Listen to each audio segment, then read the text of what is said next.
Hello दोस्तों, राधे राधे, जय श्री कृष्णा। आप सब कैसे हैं? आप सब अच्छे ही होंगे।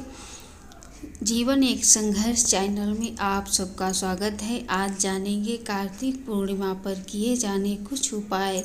कार्तिक पूर्णिमा के दिन ना करें यह 4 कर काम, समस्या का सामना भी करना पड़ सकता है। कार्तिक मास का आखिरी दिन यानी कार्तिक पूर्णिमा भी बहुत ही पवित्र और शुभ मानी गई है। शास्त्रों में कुछ ऐसे भी काम बताए गए हैं जिन्हें कार्तिक पूर्णिमा के दिन पर भूल कर भी नहीं करना चाहिए। हिंदू धर्म में कार्तिक पूर्णिमा का महीना बहुत महत्व रखता है। इस महीने को बेहद शुभ माना जाता है। इस माह में कई महत्वपूर्ण व्रत त्योहार पड़ते हैं। कार्तिक में ही भगवान विष्णु 4 मास के योग निद्रा से जागते हैं, जिसके बाद शुभ मांगलिक कार्यों की शुरुआत हो जाती है। कार्तिक माह का आखिरी दिन यानी कार्तिक पूर्णिमा भी बहुत ही पवित्र और शुभ मानी गई है। इस दिन देव दीपावली और गुरु नानक जयंती का उत्सव भी मनाया जाता है। इसलिए धार्मिक और आध्यात्मिक दोनों ही रूपों में कार्तिक पूर्णिमा का दिन बहुत ही महत्वपूर्ण होता है। इस साल कार्तिक पूर्णिमा 15 नवंबर 2024 को है। कार्तिक पूर्णिमा के दिन पर बड़ी संख्या में लोग पवित्र नदियों में जाकर स्नान करते हैं और अपने सामर्थ्य अनुसार दान भी करते हैं। इस दिन पूजा अनुष्ठान और दीपदान जैसे कार्य किए जाते हैं। लेकिन शास्त्रों में कुछ ऐसे भी काम बताए गए हैं जिन्हें कार्तिक पूर्णिमा के दिन पर भूल कर भी नहीं करना चाहिए। ऐसा करने से आपके जीवन पर नकारात्मक प्रभाव पड़ सकता है। ऐसे में आइए जानते हैं कि कार्तिक पूर्णिमा के दिन कौन से काम नहीं करने चाहिए। कार्तिक पूर्णिमा के दिन ना करें ये काम। कार्तिक पूर्णिमा के दिन अगर आपके द्वार पर कोई आता है तो उसे कभी भी खाली हाथ ना लौटाएं। इस दिन गरीब, ज़रूरतमंद, असहाय और बुजुर्गों से कटु वचन नहीं बोलने चाहिए। साथ ही इस दिन आपको दान भी करना चाहिए। कार्तिक पूर्णिमा के दिन किसी का भी अपमान न करें।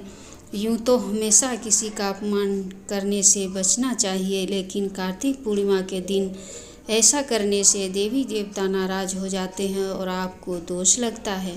कार्तिक पूर्णिमा के दिन सात्विक भोजन ही करना चाहिए। साथ ही ब्रह्मचर्य का पालन करना चाहिए। दान देने के लिए कार्तिक पूर्णिमा का दिन बेहद शुभ माना गया है। इस दिन दान आदि करने से विशेष महत्व मिलते हैं। लेकिन इस दिन चांदी के बर्तन या दूध जैसी चीज़ों का दान भूल कर भी नहीं करना चाहिए। ऐसा करने से चंद्र दोष लगता है और आर्थिक समस्या का सामना भी करना पड़ सकता है। इस बात का भी खास ध्यान रखें कि कार्तिक पूर्णिमा के दिन घर के किसी भी कमरे में अंधेरा न रहे। इससे माँ लक्ष्मी आपके द्वार से ही लौट जाती है। कार्तिक स्नान बुढ़िया माई की कहानी। कार्तिक मास एक बुढ़िया माई थी जो चतुर्मास में पुष्कर स्नान किया करती थी। उसके एक बेटा और बहू थे। सास ने बहू को फलाहार उपवास में खाने योग्य बनाने को कहा तो बहू ने खाली टिफिन ही रख दिया। बेटा माँ को पहुँचाने के लिए पुष्कर गया। रास्ते में माँ से बोला, माँ फलाहार कर लो। जहाँ पानी मिला वहीं फलाहार करने बैठ गई। भगवान की कृपा से खाली टिफिन फलों से भर गया। माँ ने फलाहार कर लिया। पुष्कर माँ के रहने के लिए झोपड़ी बनाकर बेटा वापस घर लौट गया। रात्रि में श्रावण मास आया और बोला, बुढ़िया माई दरवाज़ा खोल। तब बुढ़िया माई ने पूछा, आप कौन? मैं श्रावण मास। बुढ़िया ने तुरंत दरवाज़ा खोल दिया। बुढ़िया माई ने शिव पार्वती की पूजा अर्चना बेलपत्र से अभिषेक किया। जाते समय श्रावण मास ने बुढ़िया माई को आशीर्वाद दिया और झोपड़ी की एक दीवार सोने की हो गई। भाद्रपद मास आया, उसने भी दरवाज़ा खोलने को कहा। बुढ़िया माई ने दरवाज़ा खोला। सत्तू बनाकर काजरी तीज मनाई। भाद्रपद ने बुढ़िया माई को आशीर्वाद दिया और झोपड़ी की दूसरी दीवार भी सोने की हो गई। फिर अश्विन मास आया और उसने भी दरवाज़ा खोलने को कहा। बुढ़िया माई ने दरवाज़ा खोला। पितरों का तर्पण कर ब्राह्मण भोज कराकर श्राद्ध किया। नवरात्रि में माँ दुर्गा को अखंड ज्योति जलाकर प्रसन्न किया। सत्य की विजय दीक्ष के रूप में बुराई का अंत की खुशी में दशहरा मनाया। अश्विन मास ने जाते समय प्रसन्न होकर तीसरी दीवार भी बहुमूल्य रत्न से जड़ित कर दी और बुढ़िया माई को सदैव प्रसन्न रहने का आशीर्वाद दिया। इन सब के बाद कार्तिक मास आया, उसने भी दरवाज़ा खोलने को कहा। बुढ़िया माई ने दरवाज़ा खोला, अति प्रसन्न मन से कार्तिक स्नान किया, दीपदान कर दीपावली, गोवर्धन पूजा, भैया दूज, गोपाष्टमी, आंवला नवमी मनाई। कार्तिक मास ने जाते समय आशीर्वाद दिया और झोपड़ी के स्थान पर महल बन गया। बुढ़िया माई गरीबों की सेवा कर भजन कीर्तन में अपना समय व्यतीत करने लगी। बेटा अपनी माँ को लेने आया तो माँ और झोपड़ी को पहचान न सका तो पड़ोसियों ने पूछा, उन्होंने बताया तो बेटा माँ के चरणों में गिरकर बोला, माँ घर चलो। सारे सामान के साथ घर ले आया।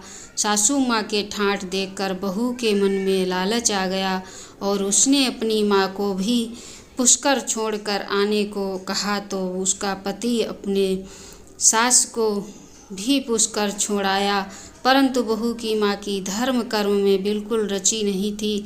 वह 4 समय भोजन करती और दिन भर सोती। 4 मास आए और चले गए। जाते समय झोपड़ी गिर गई और बहू की माँ गधी की योनि में चली गई, क्योंकि औरत लक्ष्मी का रूप है और लक्ष्मी की तरह चंचल होना चाहिए। भगवान की पूजा और अतिथि का सम्मान और दान पुण्य करना चाहिए। बहू ने कहा, अब माँ को ले आओ।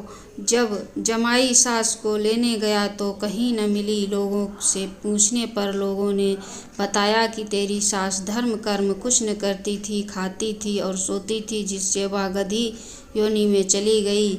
जबाई गति होनी सास को बांध कर ले आया। उसकी पत्नी ने पूछा, मेरी माँ कहाँ है? तब पति ने कहा, तेरे लालच की वजह से तेरी माँ गधी योनि में आ गई। बड़े बड़े विद्वानों, ब्राह्मणों, ऋषि मुनियों से पूछने पर उन्होंने बताया कि तेरी सास के स्नान किए पानी से स्नान करने पर उसे मनुष्य योनि मिलेगी। तब बहू ने ऐसा ही किया और उसकी माँ पुनः मनुष्य योनि में आ गई। हे राधा दामोदर, भगवान जैसा बुढ़िया माई को दिया वैसा सबको देना। कहता न सुनता न हुंकारा भरता, न मारो सारा परिवार न। जय राधा दामोदर नाथ की जय।